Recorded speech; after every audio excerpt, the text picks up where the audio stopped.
A Doll's House by Henrik Ibsen. The action takes place in Helmer's house. Act 1. Nora is laughing to herself as she takes off her hat and coat.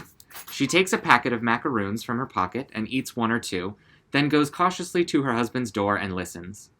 Yes, he is in. Still humming, she goes to the table on the right. Helmer calls out from his room. Is that my little lark twittering out there? Nora, busy opening some of the parcels. Yes, it is. Is my little squirrel bustling about? Yes. When did my squirrel come home? Just now. Puts the bag of macaroons into her pocket and wipes her mouth. Come in here, Torvald, and see what I have bought. Don't disturb me. A little later, he opens the door and looks into the room, pen in hand. Bought, did you say? All these things? Has my little spendthrift been wasting money again? Yes, but Torvald, this year we really can let ourselves go a little. Still, you know we can't spend money recklessly. Yes, Torvald, we may be a wee bit more reckless now. Just a tiny wee bit. You are going to have a big salary and earn lots and lots of money. Yes, after the new year, but then it will be a whole quarter before the salary is due. Pooh, we can borrow until then. Nora! He goes up to her and takes her playfully by the ear. The same little featherhead. Suppose now that I borrowed today and you spent it all in the Christmas week, and then on the New Year's Eve a slate fell onto my head and killed me, and...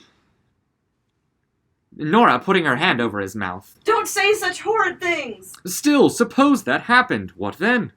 If that were to happen, I don't suppose I should care whether I owed money or not. Yes, but what about the people who had lent it? They? Who would bother about them? I should not know who they were. That is like a woman. But seriously, Nora, you know what I think about that. No debt, no borrowing. There can be no freedom or beauty about a home life that depends on borrowing and debt. Nora moving towards the stove. As you please, Torvald. Following her. Come, come, my little skylark. Must not droop her wings. Taking out his purse. Nora, what do you think I have got here? Turning round quickly. Money! There you are. Gives her some money. Do you think I don't know what a lot is wanted for housekeeping at Christmas time? Counting. Thank you, Torvald. That will keep me going for a long time. Indeed it must. Yes, it will. But come here and let me show you what I have bought. And also cheap. And what is in this parcel? Crying out. No, you mustn't see that until this evening. Very well, you extravagant little person. It's a sweet little spendthrift, but she uses up a deal of money. One would hardly believe how expensive such little persons are. It's a shame to say that. I do really save all I can. Laughing. That's very true. All you can. But you can't save anything. Nora smiling quietly and happily. You haven't any idea how many expenses we skylarks and squirrels have, Torvald. You are an odd little soul. Very like your father. You always find some new way of wheedling money out of me, and as soon as you have got it, it seems to melt in your hands. You never know where it has gone. Still, one must take you as you are. It is in the blood, for indeed it is true that you can inherit these things, Nora. I wish I had inherited many of Papa's qualities. And I would not wish you to be anything but just what you are, my sweet little skylark. But do you know, it strikes me that you are looking rather, what shall I say, rather uneasy today. Do I? You do, really. Look straight at me. Nora looks at him. Well? Helmer wagging his finger at her. Hasn't Miss Sweet Tooth been breaking rules in town today? No, what makes you think that? Not been nibbling sweets? No, certainly not. Not even taken a bite of a macaroon or two? No, Torvald, I assure you, really. There. Of course, I was only joking. Nora going to the table on the right. I should not think of going against your wishes. No, I am sure of that. Besides, you gave me your word, going up to her. Keeping your little Christmas secrets to yourself, my darling. All be revealed tonight when the Christmas tree is lit, no doubt. Nora, clapping her hands, taking his arm. Oh, now I must tell you how I have been thinking we ought to arrange things, Torvald. As soon as Christmas is over... A bell rings in the hall. There's the bell. She tidies the room a little. There's someone at the door. What a nuisance. If it is a caller, remember I am not at home. The maid in the doorway. A lady to see you, ma'am. A stranger. Ask her to come in. The maid to Helmer. The doctor came in at the same time, sir. Did he go straight into my room? Yes, sir. Helmer goes into his room. The maid ushers in Mrs. Lind, who is in traveling dress, and shuts the door. Mrs. Lind, in a dejected and timid voice. How do you do, Nora? Doubtfully. How do you do? You don't recognize me, I suppose. No, I don't know. Yes, to be sure. I seem to. Suddenly. Yes, Christine, is it really you? Yes. Christine, to think of my not recognizing you. And yet, how could I? In a gentle voice. How you have altered, Christine. Yes, I have, indeed. In 9-10 long years. Is it so long? I suppose it is. Now you look like your old self again. It was only the first moment. You were a little paler, Christine, And much, much older, Nora. Perhaps a little older. Very, very little. Certainly not much. Stops suddenly and speaks seriously. Oh, poor dear Christine, do forgive me. Oh, what do you mean, Nora? Gently. Poor Christine, you are a widow. Oh, yes, it is 3 years now. Yes, I knew. I saw it in the papers. I assure you, Christine, I meant ever so often to write to you at the time, but... I quite understand, dear. It was very bad of me, Christine. And he left you nothing? No. And no children? No. Nothing at all, then? Not even grief to live upon. Nora looking incredulously at her. But Christine, is that possible? Mrs. Linda smiles sadly and strokes her hair. It is sometimes. It sometimes happens, Nora. So you are quite alone. How dreadfully sad that must be. I have 3 lovely children. You can't see them just now, for they are out with their nurse. But now you must tell me all about it. No, I want to hear about you. No, you must begin. I mustn't be selfish today. Today I must only think of your affairs. But there's one thing that I must tell you. Do you know we have had a great piece of good luck? No, what is it? Just fancy, my husband has been made manager of the bank. Your husband? Oh, what good luck! Yes, tremendous. I feel so relieved and happy, Christine. It will be splendid to have heaps of money and not need to have any anxiety, won't it? Oh, yes. Anyhow, I think it would be delightful to have what one needs. Not only what one needs, but heaps and heaps of money. Smiling. Nora, haven't you learned sense yet? In our school days, you are a great spendthrift. Laughing. Yes, that is what Torvald says now. Wags her finger at her. But Nora is not so silly as you think. We have not been in a position for me to waste money. We have both had to work. You too? Yes, odds and ends. Dropping her voice. You know, Torvald left his office when we were married. There was no prospect of promotion there, and he had to try to earn more than before. But during the first year, he overworked himself, early and late, and fell dreadfully ill, and the doctor said it was necessary for him to go south. It was a wonderfully beautiful journey, and it saved Torvald's life. But it cost a tremendous lot of money, Christine. So I should think. And in emergencies like that, it is lucky to have the money. I ought to tell you that we had it from Papa. Oh, I see. It was just about that time he'd died, wasn't it? Yes, just think of it. I couldn't go and nurse him. I was expecting little Ivar's birth every day, and I had my poor sick Torvald to look after. My dear, kind father. I never saw him again, Christine. That was the saddest time I have known since our marriage. I know how fond you were of him. The doctors insisted on our going, so we started a month later. And your husband came back quite well? As sound as a bell. But the doctor? What doctor? I thought your maid said the gentleman. Yes, that was Dr. Rank, but he doesn't come here professionally. He is our greatest friend and comes in at least once every day, Christine. It's good to be alive and happy, but how horrid of me. I'm talking of nothing but my own affairs. Sits in a stool near her and rests her arms on her knees. You mustn't be angry with me. Tell me, is it really true that you did not love your husband? Why did you marry him? My mother was alive then, and was bedridden and helpless, and I had to provide for my 2 younger brothers, so I did not think I was justified in refusing his offer. No, perhaps you were quite right. He was rich at that time then. I believe he was quite well off, but his business was a precarious one, and when he died it all went to pieces and there was nothing left. The last 3 years have seemed like one long working day with no rest. My poor mother needs me no more, for she is gone. I feel my life unspeakably empty. No one to live for any more. Gets up restlessly. I hope it may be easier here to find something. Office work of some kind. Oh, perhaps Torvald could get you something to do. Oh, yes, that's what I was thinking of. He must, Christine. Just leave it to me. I will broach the subject very cleverly. Oh, how kind you are, Nora, to be so anxious to help me. It is doubly kind in you, for you know so little of the burdens and troubles of life. I know so little of them? Smiling.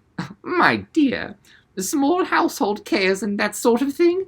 You're a child, Nora. Nora tosses her head and crosses the stage. You ought not to be so superior. No. You look down upon me altogether, Christine. But you ought not to. You are proud, aren't you, of having worked so hard and so long for your mother? I was privileged to make the end of my mother's life almost free from care.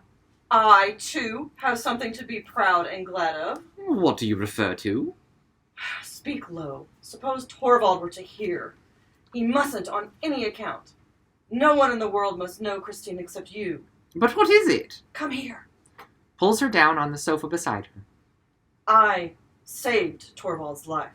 Saved? How? It was I who procured the money. But Nora, how could you possibly do it? Because you couldn't have borrowed. Couldn't I? Why not? Oh, no. A wife cannot borrow without her husband's consent. Nora tossing her head. Oh, if it is a wife who has any head for business, a wife who has the wit to be a little bit clever... I don't understand it at all, Nora. It was absolutely necessary that he should not know. My goodness, can't you understand that? I told him how much I should love to travel abroad like other young wives. I even hinted that he might raise a loan. He said that it was his duty as my husband to not indulge me in my whims. Very well, I thought, you must be saved. And that was how I came to devise a way out of the difficulty. And did your husband never get to know from your father that the money had not come from him? No, never. Papa died just at that time. I had meant to let him into the secret and beg him never to reveal it. But he was so ill then. There never was any need to tell him. And since then, have you never told your secret to your husband? Good heavens, no! How painful and humiliating it would be for Torvald, with his manly independence, to know that he owed me anything. This affair has caused me a lot of worry. It has been by no means easy for me to meet my engagements punctually. I have not been able to put aside much for my housekeeping money. I have always bought the simplest and cheapest things. Thank heaven any clothes look well on me. And I have found other ways of earning money. Last winter I was lucky enough to get a lot of copying to do. So I locked myself up and sat writing every evening until quite late at night. It was a tremendous pleasure to sit there working and earning money. It was like being a man. How much have you been able to pay off in that way? I can't tell you exactly. You see, it is very difficult to keep an account of a business matter of that kind. I only know that I have paid every penny that I could scrape together. A bell is heard in the hall. Miss Linda rising. There is the bell. Oh, perhaps I'd better go. No, don't go. No one will come in here. It is sure to be for Torvald. Servant at the hall door. Excuse me, ma'am. There is a gentleman to see the master, and as the doctor is with him. Who is it? It is I, Mrs. Helmer. Miss Linda starts, trembles, and turns to the window. Nora takes a step towards him and speaks in a strained, low voice. You? What is it? What do you want to see my husband about? Bank business. I hear your husband is to be our chief now.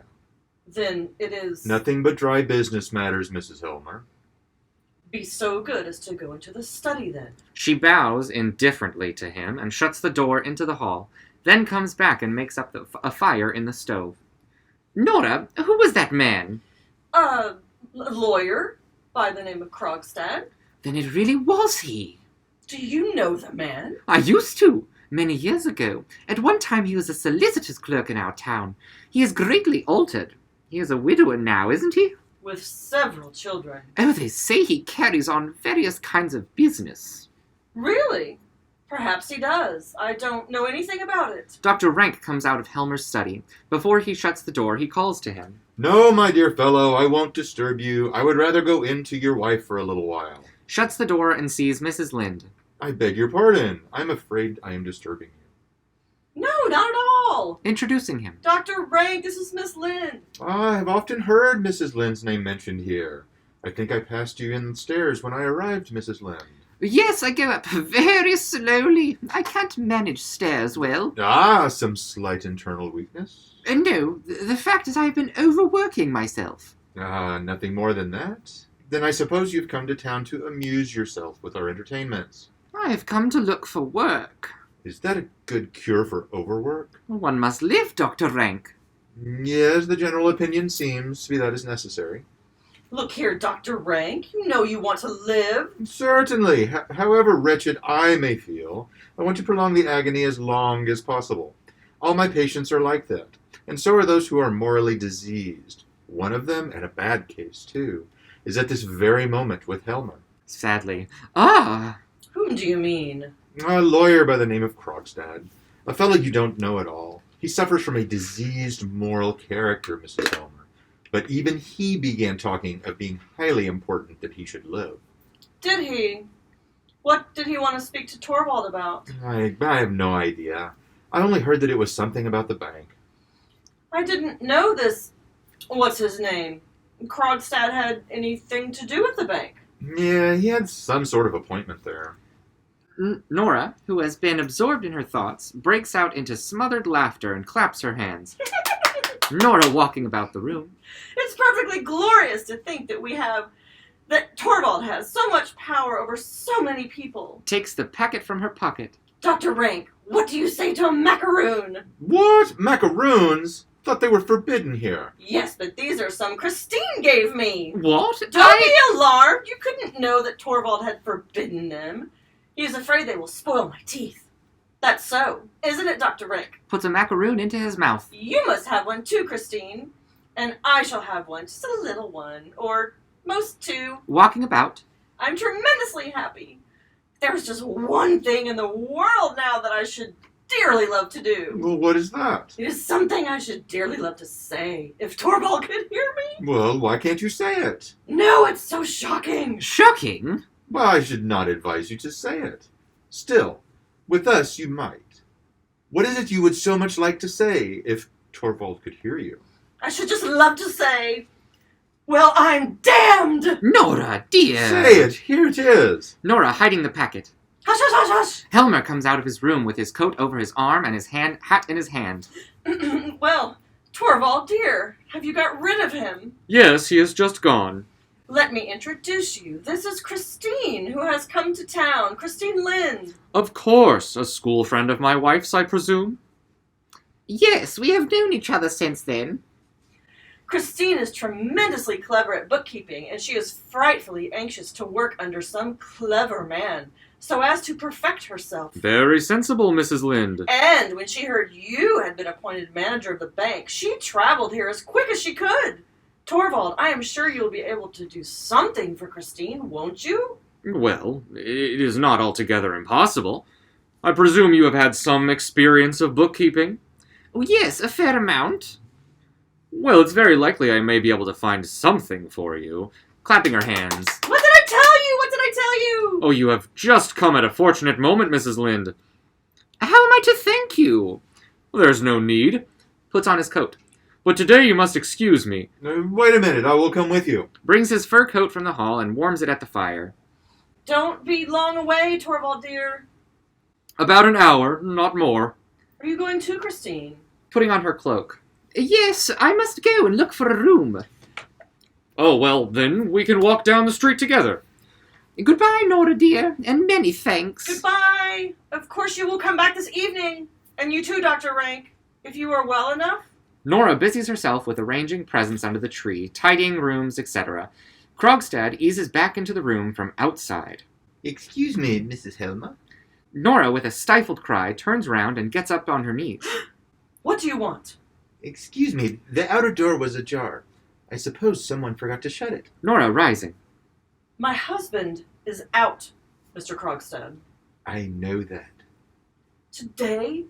It is not the 1st of the month yet. No, it is Christmas Eve, and it will depend on yourself what sort of Christmas you will spend. What do you mean? Today is absolutely impossible for me. We won't talk about that till later on. This is something different. I presume you can give me a moment? Yes, I can. Although... Good. I was in Olson's restaurant and saw your husband going down the street. Yes? With a lady. What then? May I be so bold to ask if it was a Mrs. Lind? It was? And she's a great friend of yours, isn't she? She is. I knew her too, once upon a time. I'm aware of that. Is Mrs. Lind to have an appointment at the bank? Yes, and it was I who pleaded her cause. Changing his tone. Sorry. Mrs. Helmer, will you be so good as to use your influence on my behalf? What? What do you mean? You will be so kind as to see that I am allowed to keep my subordinate position in the bank. Who proposes to take your post away from you? Oh, there is no necessity to keep up the pretense of ignorance. Your friend is not very anxious to expose herself to the chance of rubbing shoulders with me. But I assure you... The time has come when I should advise you to use your influence to prevent that. But, Mr. Krogstad, I have no influence. Haven't you? I thought you said yourself just now. But you must believe me, Mr. Krogstad. Then it It is... is not in my power to help you at all. Then it is because you haven't the will. But I have the means to compel you. You don't mean that you will tell my husband that I owe you money? Suppose I were to tell him. It would be perfectly infamous of you. Sobbing.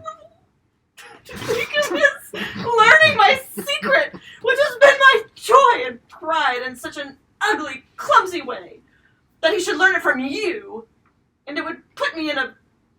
We'll do it then, and it will be worse for you. My husband will see for himself what a blackguard you are, and you certainly won't keep your post then. He will at once pay you what is still owing, and we will have nothing more to do with you. Coming a step nearer. Listen to me, Mrs. Helmer. Either you have a very bad memory, or you know very little of business. I shall be obliged to remind you of a few details. What do you mean? When your husband was ill, you came to me.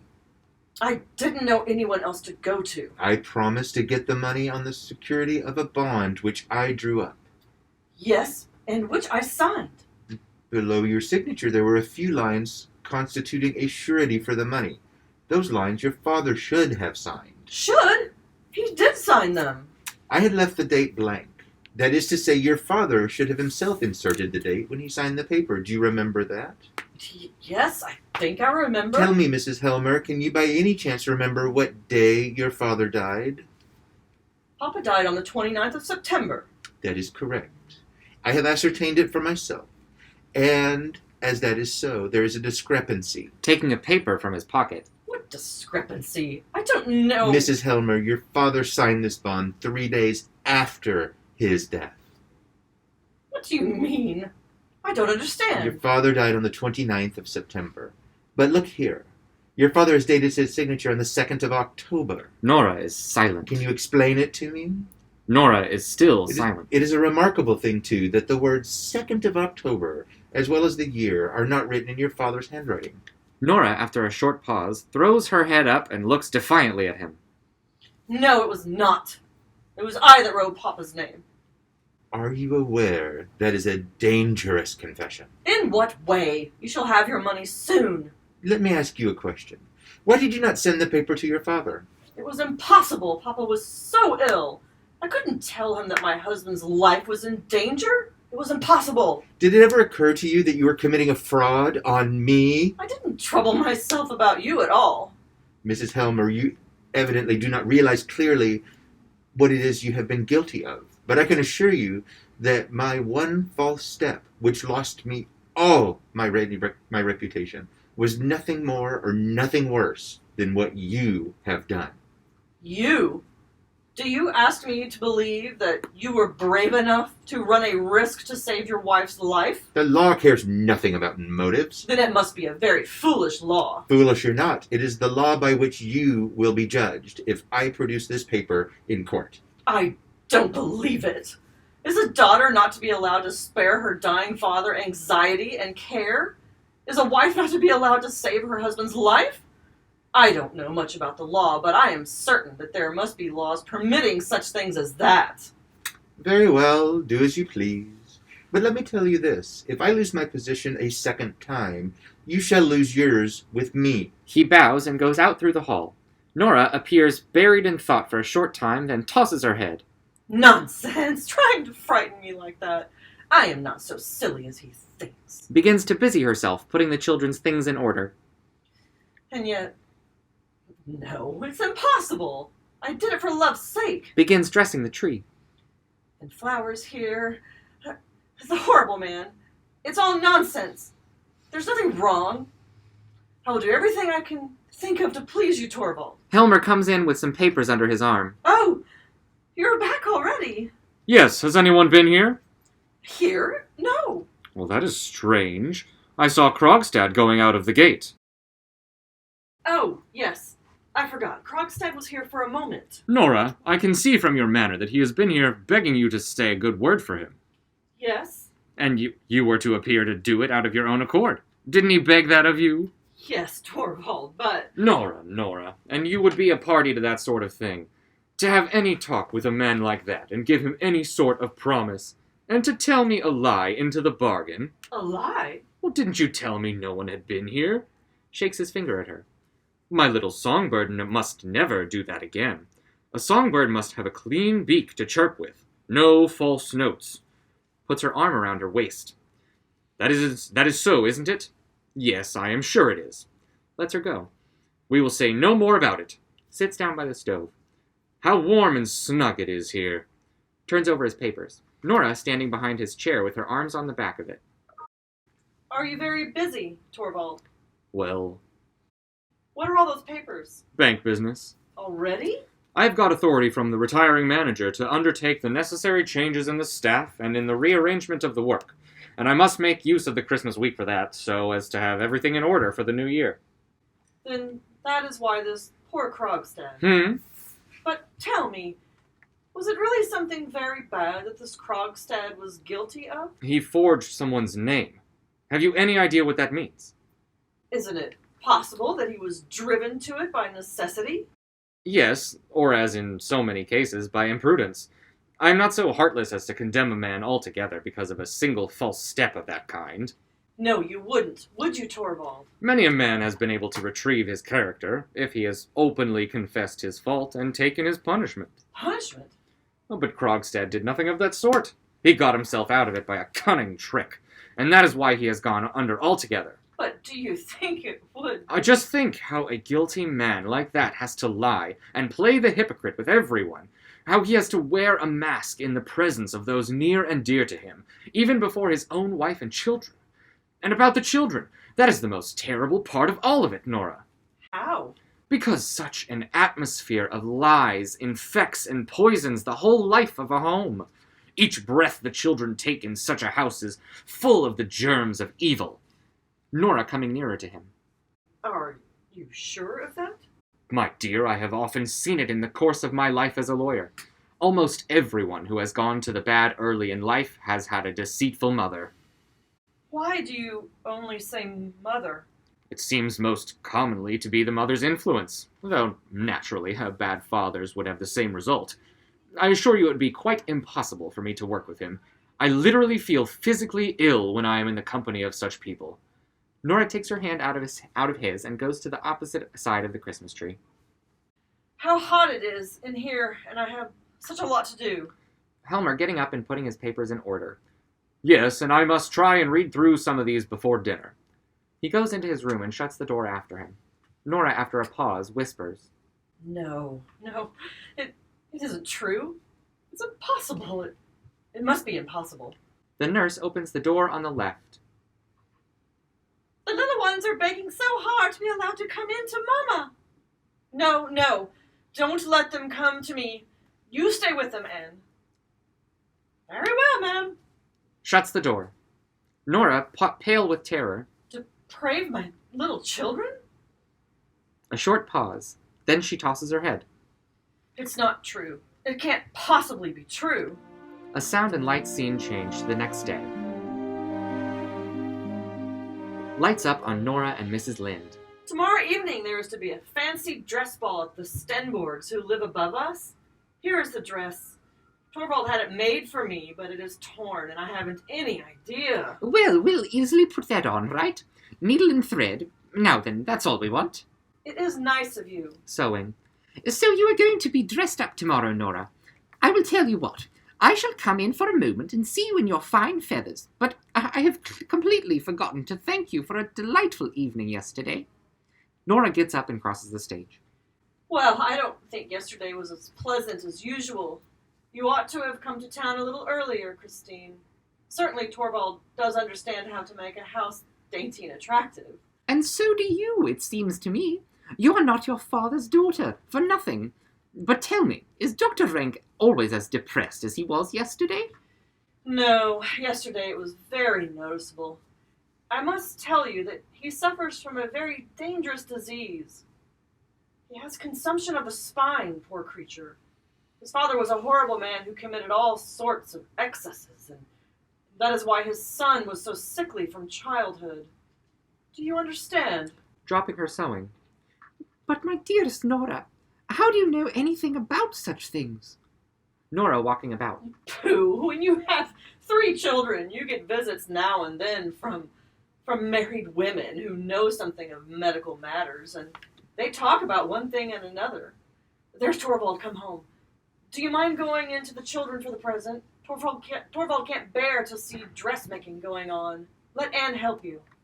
Gathering some of the things together. Certainly. She goes into the room on the left, as Helmer comes in from the hall. Nora, going up to Helmer. I have wanted you so much, Torvald dear. Was that the dressmaker? No, it was Christine. She is helping me put my dress in order. I'm not going to disturb you. You will want to be trying on your dress, I expect. I suppose you're going to work? Yes. Shows her a bundle of papers. Look at that. I have just been to the bank. Turns to go into his room. Torvald, Yes. if your little squirrel were to ask you for something very, very prettily. Nora, you surely don't mean that request you made to me this morning. Nora, Yeah. going near him. Yes, Torvald, I beg you so earnestly. Have you really the courage to open up that question again? Yes, dear, you must do as I ask. You must let Krogstad keep his post in the bank. My dear Nora, it is his post that Mrs. Lynde shall have. Yes, but you could just as well dismiss some other clerk instead of Krogstad. And it is just by interceding for him that you make it impossible for me to keep him. It is already known at the bank that I mean to dismiss Krogstad.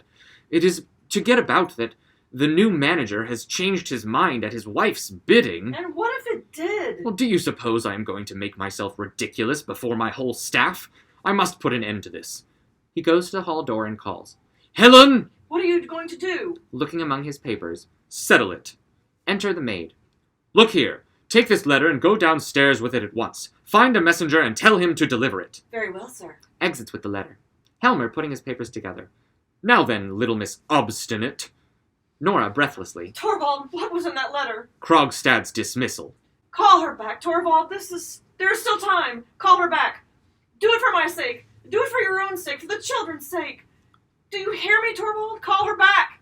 You don't know what that letter can bring upon us. My dear Nora, I can forgive the anxiety you are in, although really it is an insult to me. Isn't it an insult to think that I should be afraid? But I forgive you nevertheless, because it is such eloquent witness to your great love for me. Takes her in his arms. And that is as it should be, Nora. Come what will, you may be sure I shall have both courage and strength if they be needed. You will see that I am man enough to take everything upon myself. Nora in a horror-stricken voice. What do you mean by that? Everything I say. Nora recovering herself. You will never have to do that. That's right. We will share it, Nora, as a man and wife should. That is how it shall be. Caressing her. Are you content now? Nods to her, takes his papers, and goes into his room and shuts the door after him. The doorbell rings. Oh, Good day, Dr. Rank. I knew your ring. But you mustn't go into Torvald now. I think he's busy with something. And you? Brings him in and shuts the door after him. Oh, you know very well I always have time for you. Oh, thank you. And I shall make use of as much of it as I can. It was such a strange way of putting it. Is anything likely to happen? Oh, nothing but what I have long been prepared for. But I certainly didn't expect it to happen so soon. Gripping him by the arm. What have you found out? Dr. Rank, you must tell me. Sitting down by the stove. It's all up with me, and it can't be helped. With a sigh of relief. Is it about yourself? Well, who else? It is of no use lying to oneself. I am the most wretched of all my patients, Mrs. Helmer. Lately I've been taking stock of my internal economy. Bankrupt. Probably within the month. I shall... Oh, but Dr. Rank. As soon as I am quite certain that the worst has come, I shall send you my card with a black cross upon it, and then you will know that the loathsome end has begun. You are quite absurd today, and I wanted you so much to be in a really good humor. With death stalking beside me? To have to pay this penalty for another man's sin? Is there any justice in that? And in every single family, in one way or another, some such inexorable retribution is being extracted. Putting her hand over her ears. Do talk of something cheerful. To suffer for my father's youthful amusements? After a short silence. Dr. Rank, come and sit down here, and I will show you something. Sitting down. What is it? Just look. Silk stockings. Flesh-colored. Aren't they lovely? No. You must only look at the feet. Oh, well. You may have to look at the legs, too. Why are you looking so critical? You don't think they will fit me? I have no means of forming an opinion about that. Nora looks at him for a moment. For shame! Hits him lightly on the ear with the stockings. That's to punish you. Folds them up again. And what other nice things am I to be allowed to see? Not a single thing more for being so naughty. She looks among the things, humming to herself. When I am sitting here talking to you as intimately as this, I cannot imagine for a moment what would have become of me if I had never come into this house. Nora smiling. I believe you do feel thoroughly at home with us. Rank in a lower voice, looking straight in front of him. And to be obliged to leave it all. Nonsense. You are not going to leave it. Rank as before. And not be able to leave behind one the slightest token of one's gratitude. Scarcely even a fleeting regret. Nothing but an empty place in which the first comer can fill as well as any other. And if I asked you now for a... No. No, for what? I know you are my truest and best friend, and so I will tell you what it is. Well, Dr. Rank, it is something you must help me prevent. You know how devotedly, how deeply Torvald loves me. He would never for a moment hesitate to give his life for me. Leaning towards her. Nora, do you think he is the only one? With a slight start. The only one. The only one who would gladly give his life for your sake. I was determined you should know it before I went away. And there will never be a better opportunity than this. Nora rises deliberately and quickly. Let me pass. Nora! Rank makes room for her to pass him, but sits still. Nora! Nora at the hall door. Helen, bring in the lamp. Goes over to the stove. Dear Dr. Rank, that was really horrid of you. To have loved you as much as anyone else does? Was that horrid? No, but to go and tell me so. There was really no need. What do you mean? Did you know? The maid enters with the lamp, puts it down on the table, and goes out. Nora. Mrs. Helmer, please tell me, had you any idea of this? Oh, how do I know whether I had or whether I hadn't? I really can't tell you. To think you could be so clumsy. Well, at all events, you know now that you can command me, body and soul. So I beg you to let me know what it is. I can't tell you anything now. Know that you can trust me as you would trust no one else. I can't tell you anything now. Yes. You mustn't punish me in that way. Let me have permission to do for you whatever a man may do. You can do nothing for me now. Besides, I really don't need any help at all. You will find that the whole thing was merely fancy on my part. Enter the maid from the hall. If you please, ma'am. Whispers and hands her a card. Glancing at the card, Oh, puts it in her pocket. Is there anything wrong? no, not in the least. If it is only something... It is my new dress. What? Your dress is lying there. Oh, yes, that one. But there is another. I ordered it. Torvald mustn't know about it. Oh, then that was the great secret. Of course. Just go into him. He is sitting in the inner room. Keep him as long as... Make your mind easy. I won't let him escape. He goes into Helmer's room. Well, let him come in, but quietly. Helen, you mustn't say anything about it to anyone. It is a surprise for my husband. Yes, ma'am, I quite understand. She exits. This dreadful thing is going to happen. It will happen in spite of me. No, it can't happen. It shan't happen. She bolts the door of Helmer's room. The maid opens the hall door for Krogstad and shuts it after him. He is wearing a fur coat, high boots, and a fur cap. Nora advancing towards him. Speak low. My husband is at home. What do you want of me? An explanation of something? What is it? You know, I suppose that I got my dismissal. I couldn't prevent it, Mr. Krogstad. I fought as hard as I could on your side, but it was no good. I have a letter for your husband in my pocket. Telling him everything? In as lenient a manner as I possibly could. Tear it up. I will find some means of getting money. Excuse me, Mrs. Helmer, but... I am not speaking of what I owe you. Tell me what sum you are asking my husband for, and I will get the money. I am not asking your husband for a penny. What do you want, then? I will tell you. I want to rehabilitate myself, Mrs. Helmer. I want to get on, and in that your husband must help me. I want to get into the bank again, but in a higher position. Your husband must make a place for me. That he will never do. Have you forgotten that it is I who have been keeping your reputation? Nora stands speechlessly looking at him. Well now, and I have warned you, do not do anything foolish. When Helmer has had my letter, I shall expect a message from him. Goodbye, Mrs. Helmer. Exits through the hall. Nora goes to the hall door, opens it slightly, and listens. Is he hesitating? Can he? A letter drops into the box. Then Krogstad's footsteps are heard until they die away as he goes downstairs. Nora utters a stifled cry and runs across the room to the table by the sofa. A short pause. There is no hope for us now. Mrs. Lynde comes in from the room on the left, carrying the dress. There, I can't see anything more to mend now. Would you like to try it on? Nora in a hoarse whisper, Christine, come here. throwing the dress down on the sofa. What is the matter with you? Come here. Do you see that letter? There, look. You can see it through the glass in the letterbox. Yes, I see it. That letter is from Krogstad. Nora, it was Krogstad who lent you the money. Yes, and now Torvald will know all about it. Believe me, Nora, that's the best thing for the both of you. You don't know all. I forged a name. Good heavens! I only want to say this to you, Christine. You must be my witness.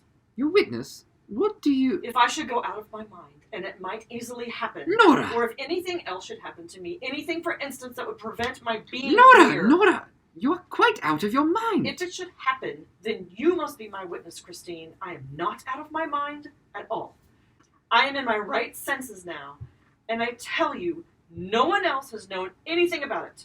I, and I alone, did the whole thing. Remember that. But I don't understand all this. How should you understand it? A wonderful thing is going to happen. A wonderful thing? Yes, a wonderful thing. But it is so terrible, Christine. It mustn't happen. Not for all the world. I will go at once and see Krogstad. Don't. He will do you some harm. There was a time when he would gladly do anything for my sake. He? Where does he live? How should I know? Oh, yes. Feeling in her pocket. Here is his card. But the letter. The letter. It is hopeless. The letter is lying there in the box. And your husband keeps the key? Yes, always. Krogstad must ask for his letter back unread. I will come back as soon as I can. She goes out hurriedly through the hall door. Helmer from the inner room. Come along, Rank. Now you will see. Halting in the doorway.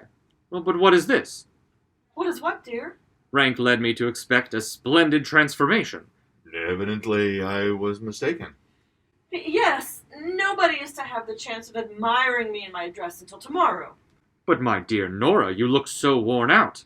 Have you been practicing too much? No, I have not practiced at all. But you will need to. Yes, indeed I shall, Torvald.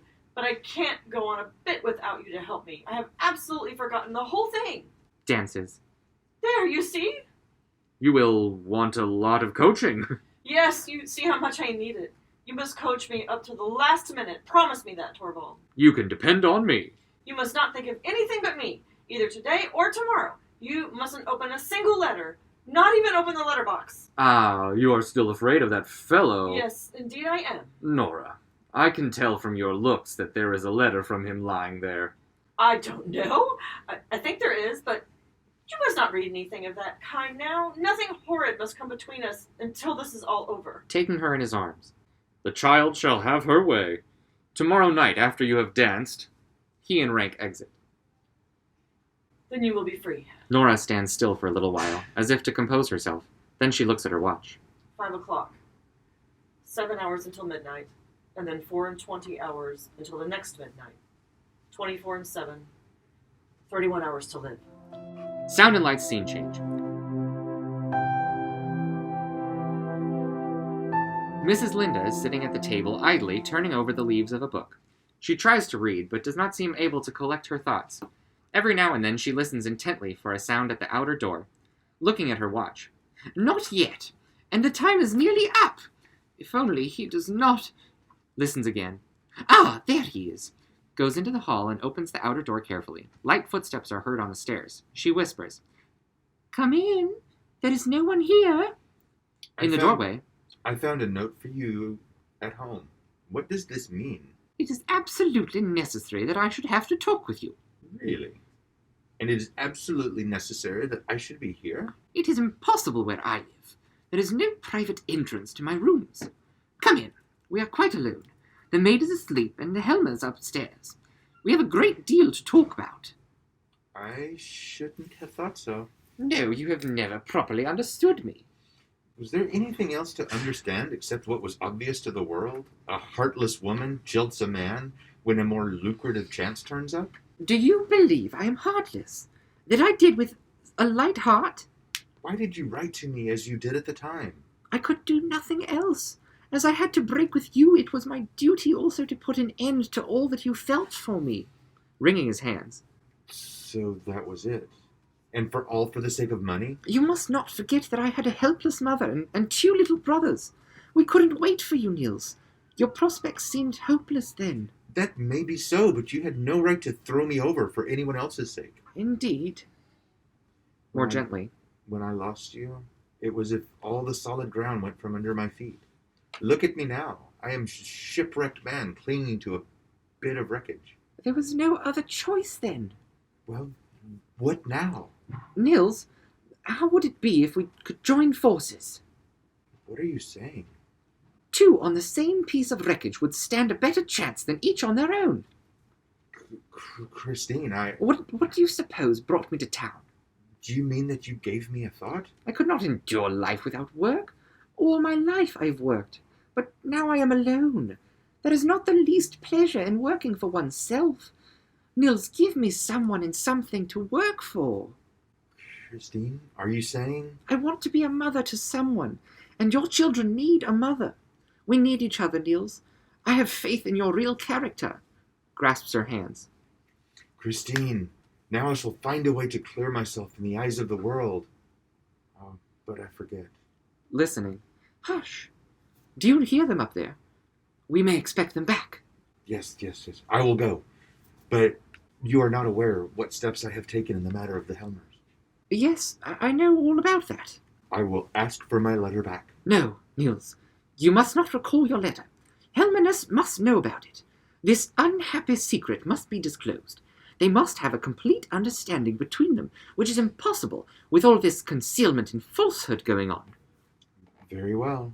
But there is one thing I can do in any case, and I shall do it at once. Listening. You must go. We are not safe a moment longer. I will wait for you below. Yes, do. You must see me back at my door.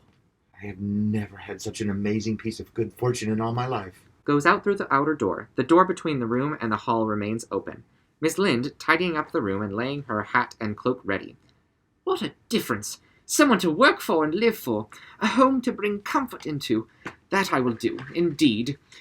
I wish they would be quick and come. Listens. Ah, here they are now. Takes up her hat and cloak. Helmer and Nora's voices are heard outside. A key is turned, and Helmer brings Nora almost by force into the hall. She is in an Italian costume with a large black shawl around her. He is in evening dress and a black domino which is flying open. Nora hanging back in the doorway and struggling with him.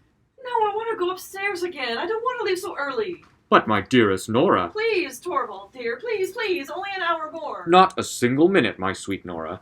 You know that was our agreement. Come along into the room. You are catching cold standing there. He brings her gently into the room in spite of her resistance. Good evening. Christine! You here? So late, Mrs. Lynde? Yes, you must excuse me. I was so anxious to see Nora in her dress. Have you been sitting here waiting for me? Yes, unfortunately I came too late. You had already gone upstairs, and I thought I couldn't go away again without having seen you. Taking off Nora's shawl.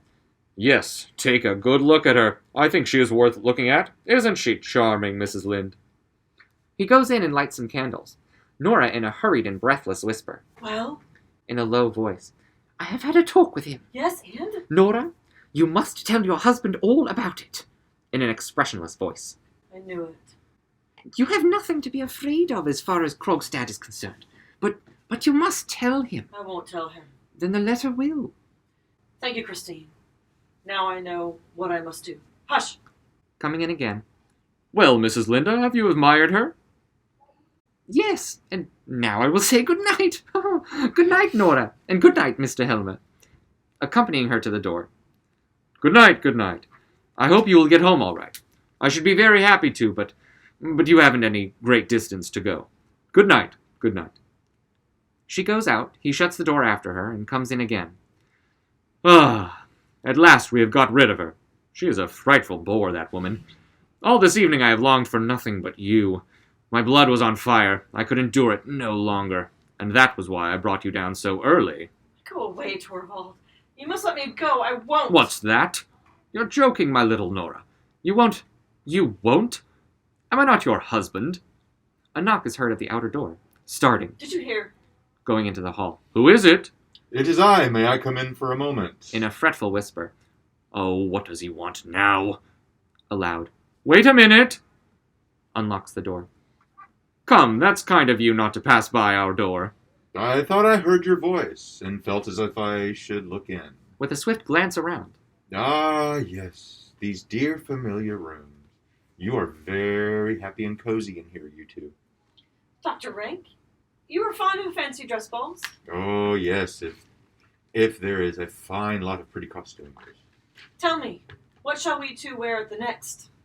We two? Yes, I can tell you. You shall go as a good fairy. Yes, but what do you suggest as an appropriate costume for that? Let your wife go dressed just as she is in everyday life. That was really very prettily turned. But can't you tell us what you will be? At the next fancy dress ball, I shall be invisible. That's a good joke. No, thank you. And now, goodbye. Goodbye. Goodbye, dear old man. Sleep well, Dr. Rank. Thank you for that wish. Wish me the same. You? Well, if you want me to sleep well... He nods to them both and goes out. Helmer takes a bunch of keys out of his pocket and goes into the hall. Torvald, what are you going to do there? Emptying the letterbox. It is quite full. There will be no room to put the newspaper in tomorrow morning. He goes back into the room and shuts the door into the hall. He holds out his hand full of letters. Look at that! What a heap of them there are! Turning them over. What on earth is that? At the window. The letter. No, Torvald, no. 2 cards. Of Ranks. Of Dr. Rank's? Looking at them. Dr. Rank. They were on the top. He must have put them in here when he went out. Is there anything written on them? Oh, there's a black cross over the name. Look there, what an uncomfortable idea. It looks as if he were announcing his own death. It is just what he is doing. What? Do you know anything about it? Has he said anything to you? Yes, he told me that when the cards came, it would be his leave-taking from us. He means to shut himself up and die. Oh, my poor old friend. Certainly I knew we should not have him very long with us. But so soon. and so he hides himself away like a wounded animal. If it is to happen, it is best it should be without a word. Don't you think so, Torvald? Walking up and down. Well, perhaps it is best so. For him, anyway. Standing still. And perhaps for us too, Nora. We two are thrown quite upon each other now. Puts his arm round her. My darling wife, I don't feel as if I could hold you tight enough.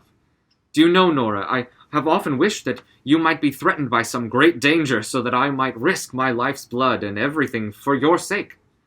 Nora disengages herself and says firmly and decidedly, Now you must read your letters, Torvald. No, not tonight. I want to be with you, my darling wife. With the thought of your friend's death. You are right. It has affected us both. Something ugly has come between us. The thought of the horrors of death. We must try and rid our minds of that. Hanging on his neck, Good night, Torvald. Good night. kissing her on the forehead. Good night, my little singing bird. Sleep sound, Nora. I will read my letters. He takes his letters and goes into his room, shutting the door after him. Nora gropes distractedly about, seizes Helmer's domino, throws it around her, while she says in a quick, hoarse, spasmodic whisper, Never to see him again. Never. puts a shawl Never. over her head. Never to see my children again either. Never again. Never. Never. Oh, the icy black water. The unfathomable depths. If only it were all over. He has got it now.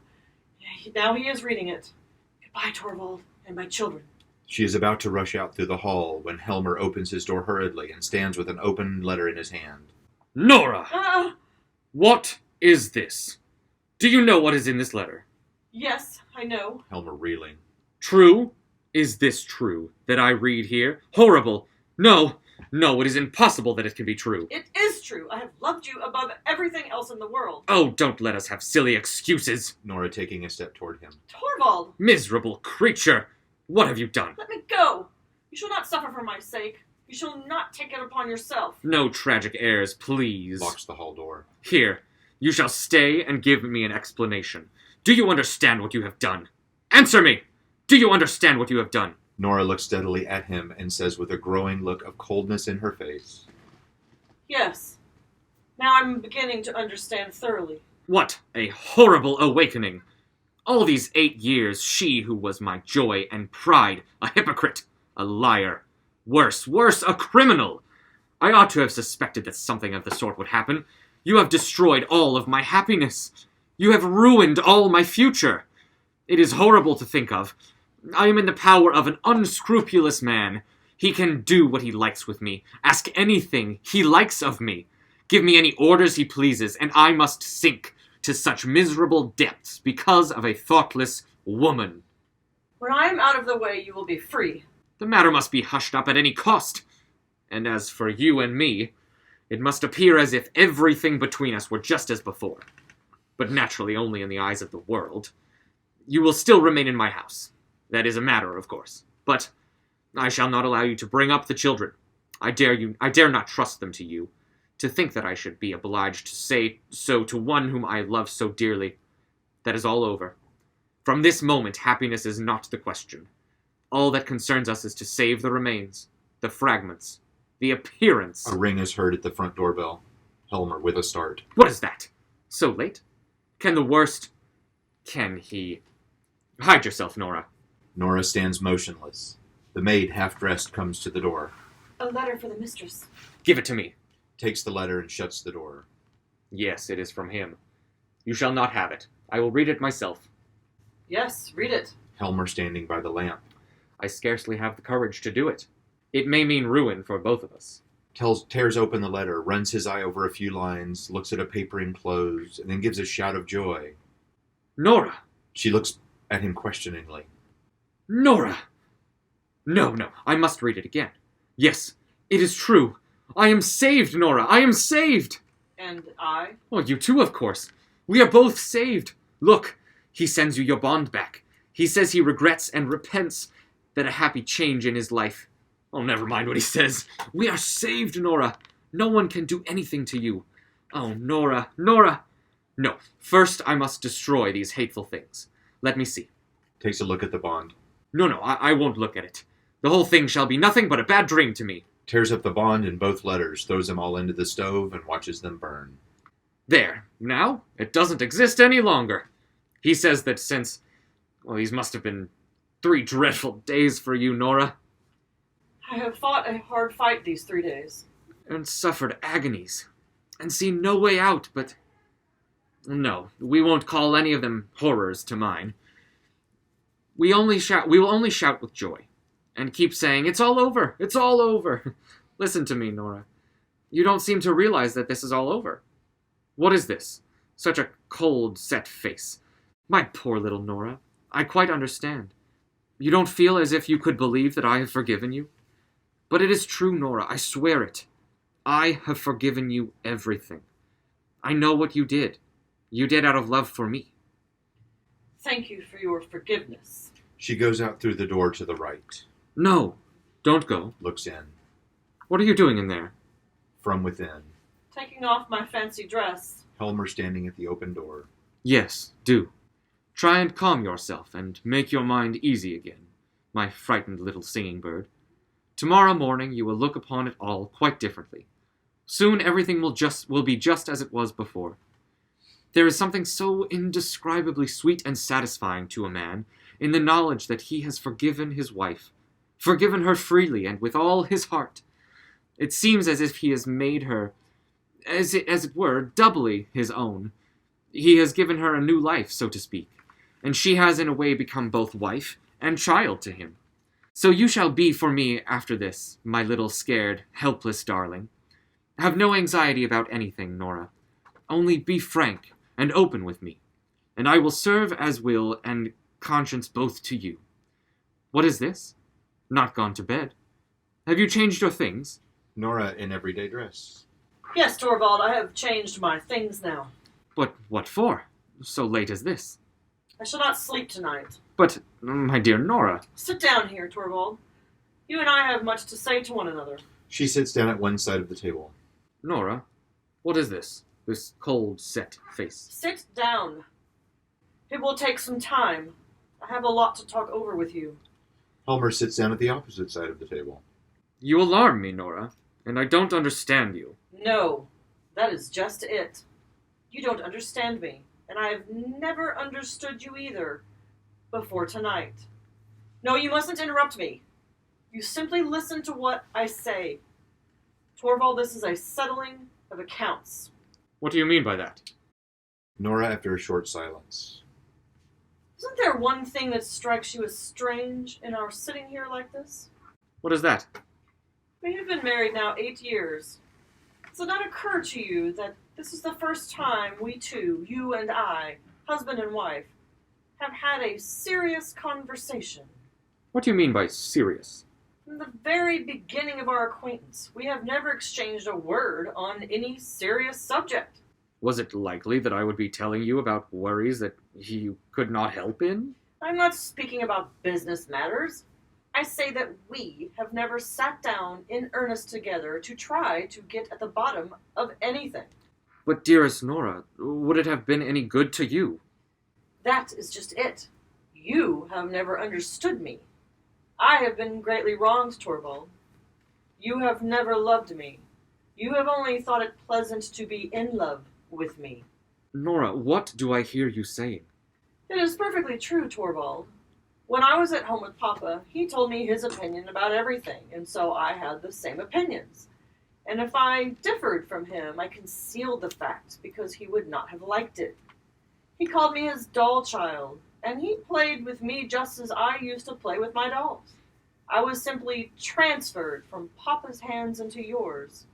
You arranged everything according to your own taste, and so I got the same tastes. You and Papa have committed a great sin against me. It is your fault that I have made nothing of my life. How unreasonable and how ungrateful you are, Nora. Our home has been nothing but a playroom. I have been your doll wife, just as at home I was Papa's doll child, and here the children have been my dolls. I thought it great fun when you played with me, just as they thought it great fun when I played with them. That is what our marriage has been, Torvald. Well, there is some truth in what you say, exaggerated and strained as your view of it is. But for the future it shall be different. Playtime shall be over, and lesson time shall begin. Whose lessons? Mine or the children's? Well, both yours and the children's, my darling Nora. Didn't you say so yourself a little while ago, that you dare not trust me to bring them up? In a moment of anger. Indeed, you were perfectly right. I am not fit for the task. There's another task I must undertake first. I must try to educate myself. You are not the man to help me in that. I must do that for myself. And that is why I'm going to leave you now. Springing up. What do you say? I must stand quite alone if I am to understand myself and everything about me. It is for that reason that I cannot remain with you any longer. Nora! I am going away from here now, at once. I am sure Christine will take me in for the night. You are out of your mind! I won't allow it! I forbid you! It is no use forbidding me anything any longer. I will take with me what belongs to myself. I will take nothing from you either now or later. What sort of madness is this? Tomorrow I shall go home. I mean to my old home. It will be easiest for me to find something to do there. You blind, foolish woman! I must try to get some sense, Torvald. To desert your home, your husband, and your children? And you don't consider what people will say! I cannot consider that at all. I only know what is necessary for me. It's shocking! This is how you would neglect your most sacred duties? And what do you consider my most sacred duties? Do I need to tell you that? Are they not your duties to your husband and your children? I have other duties just as sacred. That you have not. What duties could those be? Duties to myself. Before all else, you are a wife and a mother. I don't believe that any longer. I believe that before all else, I am a reasonable human being just as you are. Most people would think you right, and the views of that kind are to be found in books. But I can no longer content myself with what most people say, or with what is found in books. I must think over things for myself, and get to understand them. Can you not understand your place in your own home? Have you not a reliable guide in such matters as that? Have you no religion? I'm afraid, Torvald, I do not exactly know what religion is. What are you saying? When I am away from all this, and am alone, I will look into that matter too. I will see if it is true for me. This is unheard of in a girl your age. You talk like a child. You don't understand the conditions of the world in which you live. No, I don't. But now I'm going to try. I'm going to see if I can make out who is right, the world or I. You are delirious. I almost think you are out of your mind. I have never felt my mind so clear and certain as tonight. And is it with a clear and certain mind that you forsake your husband and your children? Yes, it is. There is only one possible explanation. What is that? You do not love me anymore. No, that is just it. Nora, and you can say that? It gives me great pain, Torvald, for you have always been so kind to me, but I cannot help it. I do not love you anymore. And can you tell me what I have done to forfeit your love? Yes, indeed I can. It was tonight, when I saw you were not the man I had thought you were. Explain yourself better. I don't understand you. I've waited so patiently for 8 years. For goodness knows, I knew very well that wonderful things don't happen every day. Then this horrible misfortune came upon me, and then I felt quite certain that the wonderful thing was going to happen at last. When Krogstad's letter was lying out there, never for a moment did I imagine that you would consent to accept this man's conditions. I was so absolutely certain you would come forward and take everything upon yourself and say, I am the guilty one. Nora! You mean that I would never have accepted such a sacrifice on your part? No, of course not. But what would my assurances have been worth against... God damn it. But what would my assurances have been worth against yours? That was the wonderful thing which I had hoped for and feared, and it was to prevent that I wanted to kill myself. I would gladly work night and day for you, Nora. Bear sorrow and wait and want for your sake. But no man would sacrifice his honor for the one he loves. It is a thing hundreds of thousands of women have done. Oh, you think and talk like a child. Maybe, but you neither think nor talk like the man I could bind myself to. As soon as your fear was over, I was your little skylark, your doll, which you would in future treat with doubly gentle care because it was so brittle and fragile. Getting up. Torvald, it was then it dawned upon me that for 8 years I have been living here with a strange man and had borne him 3 children. Oh, I can't bear to think of it. I could tear myself into little bits. Helmer sadly. I see. An abyss has opened between us. There's no denying it. But Nora, would it not be possible to fill it up? As I am now, I am no wife for you. I have it in me to become a different man. Perhaps, if your doll is taken away from you. But to part from you. No, Nora, I can't understand that idea.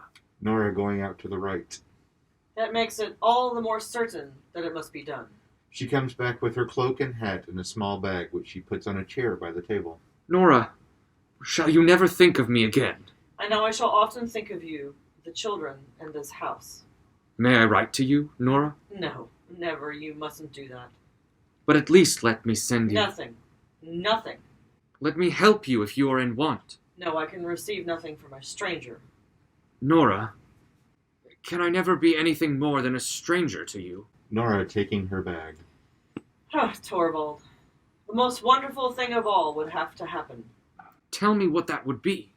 Both you and I would have to be so changed that Tell me. So changed that... our life together would be a real wedlock. Goodbye. She goes out through the hall. Helmer sinks down on a chair at the door and buries his face in his hand. Nora! Nora! Looks round and rises. Empty. She is gone. A hope flashes across his mind. The most wonderful thing of all. The sound of a door shutting is heard from below. The end.